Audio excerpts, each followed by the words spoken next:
Robert, has Haason Reddick been here at all this spring? He has not. You know why? No. He was before he left Philly, he was pretty adamant that he wanted a new contract. Has that been relayed to you guys? I don't know that. I don't know. That'd probably be more of a question for Joe. Is it? I know it's voluntary, but is it concerning? He's new to the program. Is it a concern at all? No, obviously as a coach, selfishly you want everybody here all the time, but it is voluntary, and I'm thankful for the guys who are here putting in their work, and those are the guys who I'm going to focus on. Have you had any communication with Haason? I have not. Is that unusual? No. Like I said, player? Like I said, for me, I'm focused on the guys who are here, and Haason's a pro. He's been in this league a while. He's produced at a very high level for a long time. He's got his routine.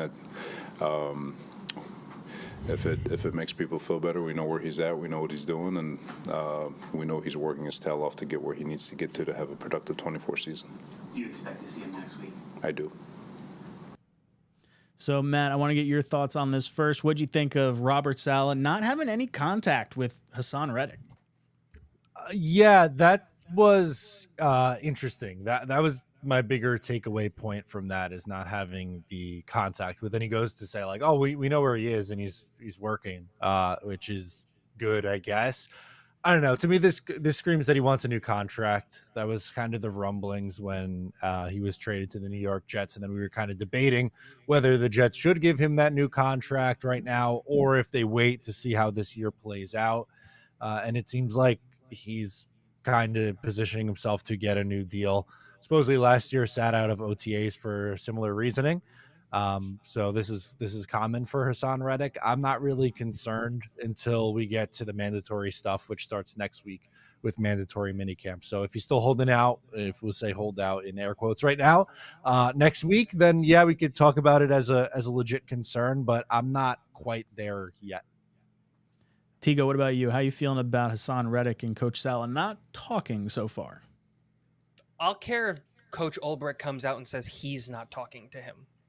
That's the guy that I think needs to, like, if they're not talking, then it's probably a situation of much bigger concern, right?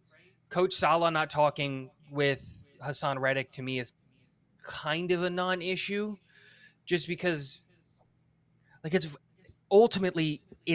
voluntary. He doesn't have to be there, and yeah, it's a new guy in a new system and all of this stuff, but are we really going to act like he's not?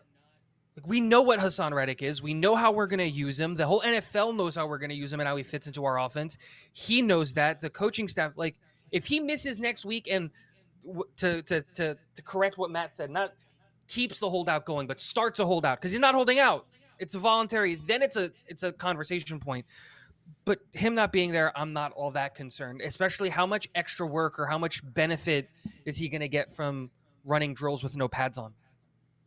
Yeah, I mean, I think it's fair to say it's not a huge concern just yet, but I would say him not having any contact with Robert Saleh. I know you'd mentioned, if he's not talking with Ulbrich, I would imagine if he's having conversations with Ulbrich, he would have been having conversations with Saleh. So I would tend to think that they just don't really necessarily know what Haason is actually, like, where his headspace is, unless Joe Douglas just knows it's the contract thing, which is why we obviously traded for him from Philadelphia. But having the uneasiness of, like, okay, what's going to happen with this guy? I think when you factor in training camp, when that actually comes around, then he starts actually losing money and starts getting fined money. Because I'll be honest, I don't really want to re-sign Haason Reddick. I wouldn't mind, if it's this year and next year, if they wanted to figure something out like that and we let him walk. But I think he's going to get paid too much money, or more money than I think the Jets should probably be committing to edge rusher at this point in time, considering we've spent 2 first-round picks over the course of the last 2 years on edge rushers. I would prefer to let him play out this year on this $15 million contract and allow him to walk in free agency and try to recoup a comp pick if that's the case, unless he's looking to not sign an absolutely massive deal, but based on his production and numbers, he deserves a massive deal. So I don't fault him for trying to go for the contract. Matt, Well, what do you consider a massive deal? Sorry. Oh, so a massive deal, I guess. I'm not saying like $100 million contract, but I'm saying like north of $20 million a year on a 2 or 3 year deal. Like, I don't necessarily want to pay Haason Reddick $40 million for 2 years. That's kind of what I'm saying. And we got him for 15 right now. What do you think, Tigo? No, because the reason I asked the question is because there's only 2 players that are making north of $20 million at the edge rusher position right now. And that's TJ Watt and Danielle Hunter. And Danielle Hunter obviously just signed a new deal, right, with the Texans. But, like, Chase Young also just recently signed a new deal with the Saints. Haason Reddick is way better than Chase Young. No, I agree. But the question is TJ Watt's contract is 20, and he's the best edge in the NFL, arguably. Is the conversation starting closer to the Chase Young number or closer to the Danielle Hunter number? Because that is a $10 million jump. It's $13 million a year for Chase Young versus $24 million a year for Danielle Hunter. And is there a number in that range that you feel comfortable with that you would say, okay, let's give it to him for, let's say, 3 years with the out after 2? I'm sure there is. There's always room for negotiation. I think for me, being able to get out of it and not have a lot of dead cap when it comes time to sign Sauce and Garrett and Brees and JJ, that's my priority. That's kind of where I'm operating through this kind of lens, because he's going to play for us this year. He's not going to sacrifice his money for an entire season. That just won't happen. But I don't think, I've always said I wanted the Jets to franchise tag him after the year. I don't know if you can franchise tag a voided player. I don't know the rules on that. Matt, are you aware of how that works? Because it's an expiring contract, but it's not. Like, I would think you're able to. I don't know off the top of my head, but my gut would say yes. That's fine because he's still a UFA. Like he's still. Has he been tagged before? I don't know. I don't think so. I think he's gotten deals from wherever he's been. He was on his 5th-year contract, getting bounced from Arizona to Carolina, and then he played out that deal and signed that big 3 or 4 year deal with Philly.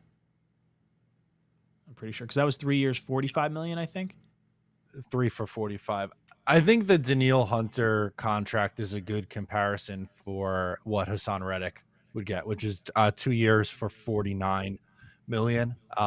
So somewhere around that mark, I think, is where he would be looking for on a new deal. They're comparable in age. They're both 29 years old, both pretty consistent double-digit sack guys. I think Reddick's a better player than Danielle Hunter, but I don't know if his money is going to be significantly more than what Danielle Hunter just got on his deal. What's up, guys? Matt O'Leary from Talkin' Jets. If you liked that video, please make sure to subscribe and follow for more New York Jets content.